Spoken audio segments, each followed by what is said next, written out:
Hello everybody, welcome to Tamilchef. In this video, we're gonna see the idli batter recipe. Very simple recipe, but it is a bit detailed video to know the exact process of making the very softer and delicious, tasty idlis. And the most important thing, we didn't use any of the chemicals like baking soda, etc. It just beautifully, naturally fermented idlis. You can find this sambar recipe on our previous video, the breakfast sambar recipe. So let's get started making with the idlis. First of all, we need 4 cups of idli rice. You can use any raw rice as well, but idli rice will give the better fluffiness and good amount of starch is there. And the very important ingredient, fenugreek seeds, 1.5 teaspoons of fenugreek seeds, as we soaked separately and grinded separately. Make sure you can mix the fenugreek seeds and immerse all the fenugreek seeds inside the water and keep it away. Then we can separately soak the urad dal. 1 cup of urad dal. For 4 cup of rice, 1 cup of urad dal. That is whole urad dal. And quarter cup of sago, which is sabudana you can say, tapioca balls. You may soak the sabudana and urad dal together and wash multiple times until the color of the water changes into clear.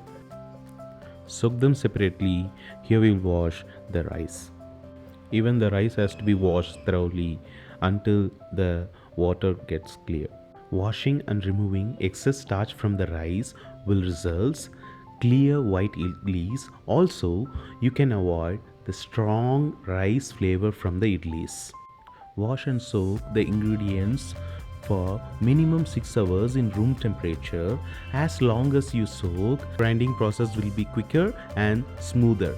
So let's get started to grind the idli batter. First of all, we'll start with the fenugreek seeds. I have used the fresh water for grinding the fenugreek seeds, not the soaked water. The soaked water will be slightly bitter, so discard the soaked water and use the fresh water for grinding fenugreek seeds. The reason we grinding first, because this tiny seeds will grind nicely in the empty grinder rather than grinding together with any of the ingredients. It takes hardly 2 to 5 minutes to get grinded. You can see the consistency. At this stage, you can add the next ingredients like urad dal and sabudana. I have soaked this urad dal and sabudana for 6 hours. You may soak a bit longer as well, and your process will be much easier, like quicker and smoother. Let's add the urad dal and sabudana in the grinder. Don't add excess of water in the initial stage. Try to drain and add the urad dal and sabudana into the grinder. So once you added all the quantity of urad dal and sabudana, let's grind it first, and later on, maybe after a couple of minutes, you can add a little water. In this stage, you can check the tightness of the stone which is inserted. You need to loosen up and tight in between according to the grinding process. So once you added and adjusted the water, cover the lid, and it will take at least 30 minutes of grinding. In between, it might require a little water for grinding. So now the urad dal is completely grinded, urad dal and sabudana. You can check the consistency of the batter now. It is super fluffy and soft. After achieving this consistency, you can remove this batter and keep it in a bigger vessel. Never grind the urad dal and rice together. Always it's supposed to be urad dal separate and the rice. So after collecting all the urad dal batter, we'll start grinding with the rice. Here we start grinding the rice. Look at the rice, it was nicely soaked. It is soaked for 6 hours. As I said, you can soak longer, it will not be an issue, but don't soak it lesser than 6 hours. Same way as we grinded the urad dal, strain the rice and add little by little into the grinder. And also it is very important to loosen the knob of the stone tightener, because initially the large quantity of rice will not allow the grinder to rotate. So add little by little, loosen the tightener, and after adding all the rice, leave this small quantity and discard it because it may contain some stones. Use the same soaked water for grinding process. Using the same water will give you the better taste and flavor to the rice.